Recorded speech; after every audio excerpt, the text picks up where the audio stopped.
আমাদের গঙ্গা স্নান হয়ে গেছে, মামি বৌদি সব আমরা একসাথে স্নান করলাম। এখন যাচ্ছি বাড়ির দিকে, তারপরে যাব বাবার মন্দিরে। চলো। তো ফাইনালি আমরা বাড়ি থেকে বেরিয়ে পড়েছি।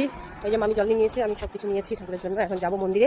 মন্দিরে গিয়ে জলটা ঠাকুর, একটু জলটা দেখুন, জলটা দেখো, এই যে জল আছে। চলো মন্দিরে, চলো আমাদের সাথে।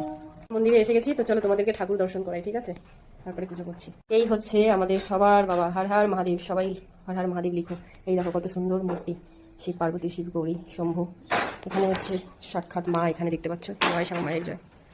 এখানে হচ্ছে, আমি এই ঠাকুরটা জানি না কি ঠাকুর, আমার মনে হচ্ছে এটা শীতলা ঠাকুর, তোমরা জানিও এটা কি ঠাকুর। আর এটা মনে হয় রক্ষা কালী, এটা শীতলা মা। তো যাই হোক, এই দুটোর মধ্যে আমার একটু কনফিউজ আছে, তোমরা একটুখানি আমাকে জানিও। কত সুন্দর মন্দির, কত সুন্দর দৃশ্য, সবাইকে দেখিয়ে দিলাম। এবার আমরা পুজোটা করি, সেটাও তোমাদেরকে দেখাবো। আমার মামি তুলসী পাতা নিয়ে আসলে এখন আমরা পুজো করবো। সামনে সদা শিব, সামনে সদা শিব, সামনে সদা শিব।